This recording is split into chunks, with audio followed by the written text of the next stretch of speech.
welcome to Your Family Dog, a podcast dedicated to helping families love living with dogs. Here are your hosts, Julie Fudge Smith and Colleen Pelar. Hello, and welcome to Your Family Dog. I'm Julie Fudge Smith, and I'm here with Colleen Pelar, and today we're doing a question and answer session. We have several questions from listeners, and if you have a question, we would love to hear from you. You can call it in at 614-349-1661 or email us at feedback@yourfamilydogpodcast.com. So our first question was from a woman who has some issues with her golden retriever. And this is what Ginger had to say. My 4-month-old golden retriever has been showing some aggression with some of his chew treats, running away or growling with a tense posture. I know resource guarding can become a serious concern, and I'd love to hear some best practices to make my pup feel comfortable around me when enjoying his treats. So what do you have to say about that, Colleen? I love this question because she's addressing it so early. Yes. Frequently, people don't realize that this is a problem, and they see, the puppy running away with something. In this case, a chew treat. We don't typically chase our dogs down with chew treats, but if they have a stick or something that we were worried about them having, then we chase them down and go after them, and we develop a bigger problem before anyone realizes maybe this is an issue. So the fact that Ginger was able to catch on so quickly that her puppy has some signs of resource guarding is A, hugely important because she's watching body language, and B, so nice that it's young enough that we can really start playing with this a little bit. Right. Oh, I agree. I couldn't agree with you more that the earlier you work on this, the less of a problem it's going to become. Yes. And resource guarding is common in it's common in many, many dogs. It's common in people, too. It's not this unnatural behavior. But certainly many breeds have a tendency toward it that is stronger than in some other breeds. So golden retrievers, it's not an uncommon trait. No, it's not. So seeing signs at 4 months old means that we do want to be addressing it now so that we can head it off. So all of that's really good. The first thing I would say is we want her puppy – exactly what she said. She wants her puppy to feel comfortable around her when he's enjoying his treats. So how do we do that? We do that by not making him feel like anything's going to be taken from him. Correct. And the easiest way to do that is to have good things happen for puppies who are chewing treats. So if he's lying somewhere chewing a treat and you just walk by and toss a little bit of chicken toward him, he's like, yay, person came over and I have my chew bone and a piece of chicken. Wow, that's amazing. As opposed to person came over and maybe I have to share my chew bone and I don't want to. That's a state. So that piece of creating this someone approaching you means something good is probably the very, very first step. I agree. Then the other thing that I would also do, too, is that I want my puppy to feel comfortable when no matter what he's holding, whether it's something valuable or not. So I don't want it to be transferred. If I'm feeling a little defensive about my chew toy, maybe I need to feel a little protective about my ball. So we don't want that to start leaching into other areas. So one of the things that I would also recommend she do is doing some trading.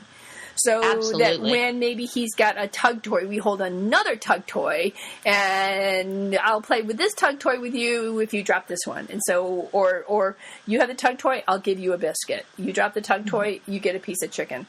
So all these things, these trading back and forth of toys, of treats for toys, of things, good things happening, sort of appearing, bones raining from the sky while I'm chewing on my treat, are all ways of letting your dog know that interacting with you doesn't mean that things are going to be taken away from you. In fact, we're going to share them. The other thing is I would say, too, is I'd love the fact that you mentioned chicken around a chew toy, because one of the things you need to think about here is actually trading up or making sure that what you are offering is more valuable than what you have. In one of our last podcasts, I talked about Bingley with finding the dead groundhog, the frozen dead groundhog, and bringing it to me, and I was not going to get into a tug of war with him. And a frozen dead groundhog is pretty valuable to a dog, but his tennis ball was more valuable. So knowing what he loved, knowing what your puppy loves, you can use that in order to discourage the resource guarding and encourage trading or giving things up. I have a blog on that. This for That is what I call it. We'll put that on the show notes. Is there anything else you'd like to add about that, Colleen? Yes. Trading is a skill that we want all dogs to know. Absolutely all dogs should know about trading. And it's not that hard to teach, but it takes a little effort. You have to set it up, and because you do need to be trading up. And for some things, I really like to teach it in which you give me what you have, I give you what I have, and then I give you back what you had. Right. And we might do it a couple of times. And so the message is I'm a safe custodian for some things. It's not like it's going away forever. It's going away for now. And sometimes, yes, it is going away forever. But if we're practicing in the very beginning and we have, dirty sock, that's probably not going to hurt the dog unless the dog is a real ingester. So I can have the dog trade me. I'll give you a treat. You give me a sock. And then I let the dog take the sock again. And we do that a couple of times before the sock magically disappears. That's important. Because I don't want a dog who has something and goes, oh, Colleen's in the room. I better run and hide with it. I better go away because she's going to chase me down and take it. So years ago, I had a client who would bring in, sticks and things from the yard. And her family would just see, oh, she's got a stick again. And they would chase after her. And she would be uncomfortable with that. She liked her stick. She'd found it. It was precious. And so she learned to sort of run and hide and evade. And it just got harder and harder and harder. She's going under the dining room table and she's hiding behind the couch. And they were getting so frustrated. And so we were talking about trading. And they said, I don't have time to teach that. I was like, but you have time to run all over your house chasing after a dog with a stick? So having the ability to trade back and forth and making things a game and calm and relax, what you wind up with is a dog who finds something and then brings it over to you and goes, hey, I found this. Is it valuable? Is it worth Is it worth a trade? And that's a really good thing because that is sort of the reverse of this body language that Ginger mentioned with the running away and the tense posture. Instead, we have a dog going, look what I found. I found a pen on the floor. Is that valuable? Yes, it is. It is. Thank you so much for bringing it to me. Rather than chewing it on the white rug, which is Yes. what my Shih Tzu did one time. So yes, that is I was going to say I like the trading back and forth. I had when I was training a service dog, and he had a rawhide chew. He's getting a little too comfortable with, so I got another one. And we just traded back and forth until the final time I gave it to him, the one I gave to him at the end had peanut butter on it. Mm-hmm. So he learned, wow, I play this game of going back and forth. If I give this up, it might actually come back to me even better. Yes.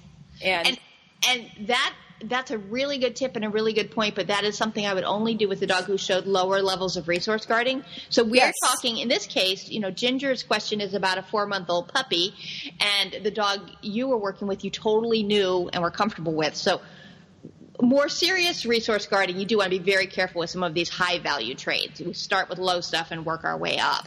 Absolutely. And if your dog is actually showing some severe aggressive behavior over something, such as, lunging and biting to protect this is not something that you can probably do on your own. This would require the help of a trainer or a behaviorist. This is really what we're talking about here is preventing and working with a dog that has very, very low level, because resource guarding can become very serious. Yes, it can.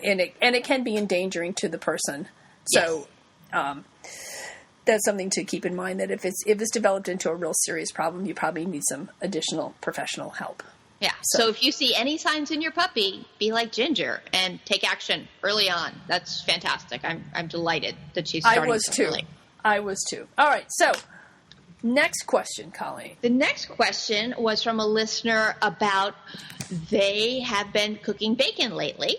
And a couple of times the bacon has gone from just about perfect to, oh no, the fire alarm. And their dog is now starting to show extreme signs of fear. Any cooking going on in the kitchen. Not just bacon, just anything. Somebody is near the stove and making noise, and the dog is trembling and worried and really stressed out. So, Julie, what would you say to a person where it started as a noise phobia and is now sort of generalizing into a big issue? What are your thoughts?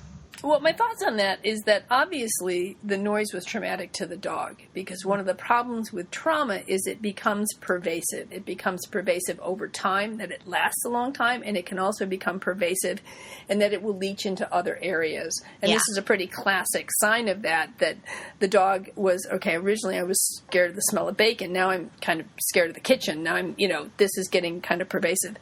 So one of the things you need to help the dog is to feel safe and comfortable. So one of the things you're going to want to try and do is really prevent the fire alarm from going off. Yes. And I was talking to someone the other day. I don't remember who it was, but I did look it up. There is a very specific kitchen smoke detector that is a lot more sensitive, and that it doesn't go off with normal food cooking, but will go off when there's a real fire. So I know they have them at Home Depot and I think on Amazon, and we'll get a link to those. So that might be something to start with to prevent this from happening again, so the dog's not caught off guard, because that noise going off all of a sudden is really scary, and it's intended to be scary to get your attention.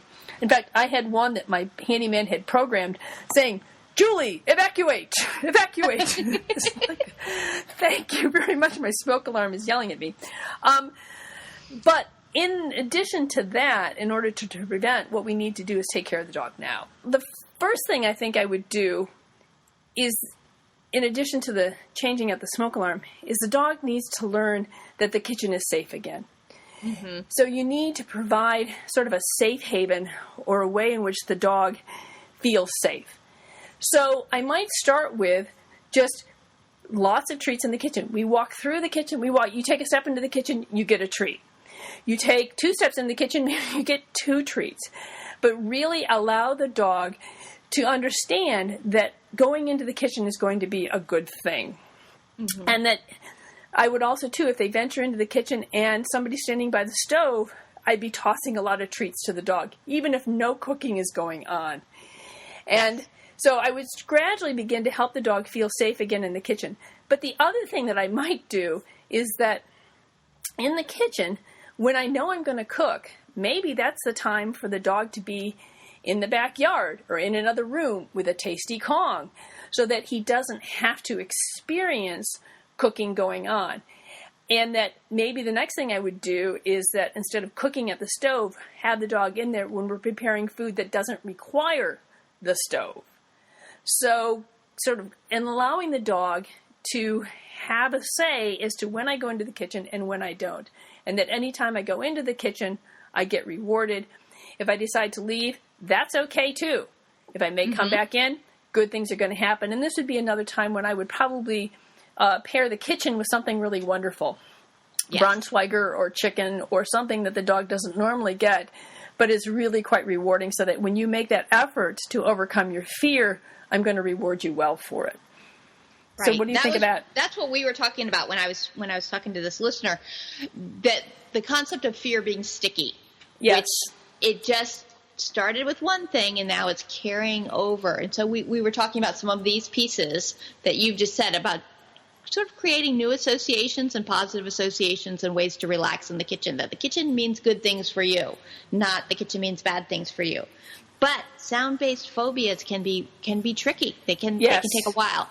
So we really want to be very careful as much as we can. And I know it's hard, but we want to make sure that alarm doesn't go off again. So changing your batteries before they need to be changed, so it doesn't do the beep in the middle of the night when I'm getting a little low, or any of those other things, because it starts becoming this thing where your dog is walking around worrying about everything, and home needs to be a safe place. Right. Well, the other thing you could also do, too, depending on where the smoke alarms are, you could always just put a sticky note on your stove that says, "Turn off smoke alarm." Mm-hmm. So that before you start cooking, you go, and my ceilings are kind of high. I have to take a broom and punch the little thing, but it opens up and the battery compartment opens up, so the smoke alarm is turned off. And then we finish cooking, and Julie takes the broom and pushes it back up again. So, well, there you go. It's magic. And we teach our dogs that people banging on the ceiling with a broom is a good thing. That's There's right. chicken when I bang on the ceiling. So that would be one thing they could do, too, is just put a sticky note on the refrigerator or on the stove that says, "Turn smoke alarm off before cooking." Yes. But in addition to that, you're still going to have to do all those counter conditioning things and all those things to reassure the dog, making the the kitchen a happy place for them to be again. And this may take a long time. Right. It may take a very long time. That's the tricky part of this. Yeah. But it's worth doing because it's worth cooking. It is worth cooking. Cooking and eating at home. It's good. Okay, so our third question comes from a listener named Hannah, and it says, I love your podcast and want to thank you for sharing your wonderful tips and tricks with your listeners. Well, you can stop right there. I have a question for both of you. My husband and I recently moved into our first home and are in love with the area. It's on a quiet cul-de-sac with a nice yard for a 30-pound-year-old puppy, Kateri. The one problem we have is with our neighbor's dogs. We quickly realized the issue when we were out with our Kateri, and 3 huge dogs ran to the fence, growling and barking at her. One of them was about to jump the incredibly short fence if we hadn't taken Kateri inside immediately. It was scary, to say the least. We've adjusted our behavior to protect Kateri from these encounters by looking outside before taking him out, and by using constant supervision, taking Kateri out in the front yard instead of the back. We can't feel completely safe in our backyard. The aggressive dogs are always outside and cut our time short if we go out there. We will also have a newborn baby in a month, and I'll never feel safe out there with him either. So my question is, how do you two deal with aggressive dogs? How do you keep your dogs and family safe in those situations? Should I approach the owner and voice my concerns? The owner's always outside with his aggressive dogs, but when they start threatening Kateri, all he does is yell their names 100 times while looking at his phone, with no response from the dogs. He's not too concerned, which makes it more frustrating. We were really looking forward to having a relaxing outdoor space for our family, but now we're unsure of how to achieve that. This could also apply to dealing with aggressive dogs at dog parks or on sidewalks, etc. We are our dogs' protectors, and they trust us to be there for them. So how can I make this situation a better situation for my sweet Kateri? Thanks so much. So, Julie, how do we fix other people's behavior? Oh, this is such a difficult topic. That therein is the rub, is that I can't fix other people's behaviors. I can't make him a responsible dog owner. I can't, I can throw treats all I want to his dogs, but that's not going to change their behavior. They're going to feed off of one of there's just so many levels here of what's going on and what's wrong with this problem.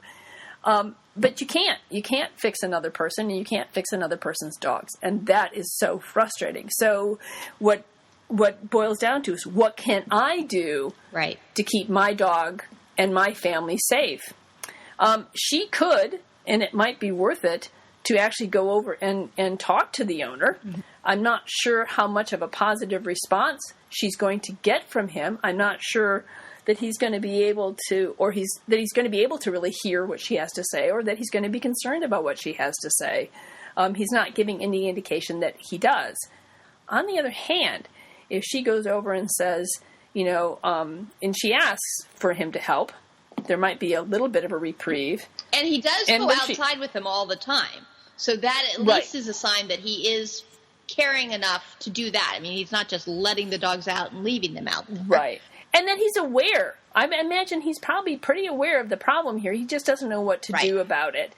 That doesn't mean he's going to change. But the other thing is, unfortunately, what I think the best solution to this whole problem would probably be a visual barrier, meaning a privacy fence between you and your neighbor. Right. Because the visual barrier preventing his dogs from seeing your dogs or your child might be the thing that is needed to, stop this from being an issue.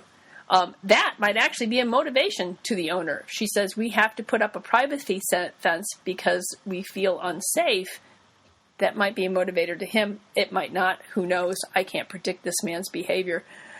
I find this to be a very frustrating and difficult decision or predicament to be in, because I'm not sure there's all that much you can do except protect your own dogs and family. Right. And what about you, Colleen? Colleen? She described the fence as being incredibly short. So, I think the very first thing we need to do if we're going to be using this backyard is make a fence that's going to make you feel safe. And that's frustrating because you're like, why do I have to spend the money because your dogs are scaring me? But it does come down to, in life, we really, the only behavior we can control is our own, and we don't even do that very well. So Yes. when we're looking at the solution to this problem is if you would change your behavior, or you would control your 3 dogs' behavior, that is really multiple steps away from the area that we can honestly control. So I do like the other adjustments she's made. They're probably not comforting to her, but, always checking outside before she takes her dog out, supervising her dog when her dog is out there, and going out in the front instead of the back. All of those work well. And if the neighbor is receptive, and he may be, but it's a very difficult conversation to have. But I do love that he's out there with his dogs. That is a very good sign. Then we could have some sort of, communication about, if my dog is out, could you please wait until I go in? If your dogs are out, I'll try to wait until you go, that kind of thing, so that we're not setting it up. Right. Because I'm sure he doesn't mean for his dogs to frighten her, but he just got 3 dogs running around in the yard.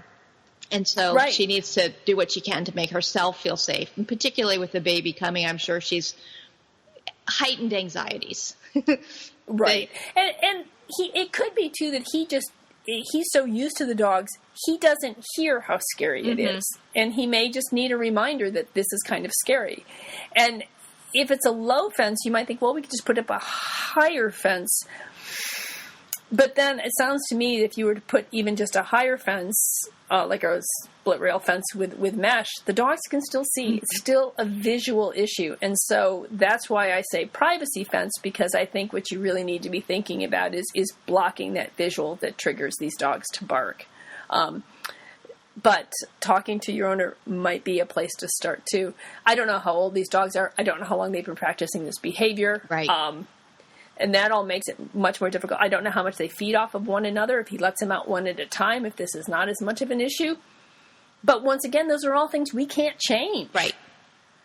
So, and I think that's sort of the overriding theme of today's podcast is that problems are tricky, and there are all sorts of variables that come into play. So our answer for the first question about the golden retriever puppy might have been different if the dog was older. And our answer for the second question about the fire alarm depends on how well this dog is going to bounce back from the stress and other pieces, and how much you can manage the cooking and all of those pieces. And our answer here is, how can you set yourself up?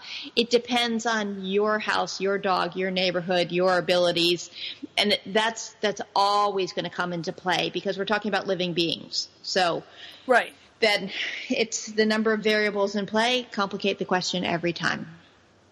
That's right. And certainly with the next door neighbor, 3 dogs complicates it more than 3 times. Yes. Yeah. But it's at least a starting point. So hopefully that will give Hannah a place to start and things to think about as she addresses this issue.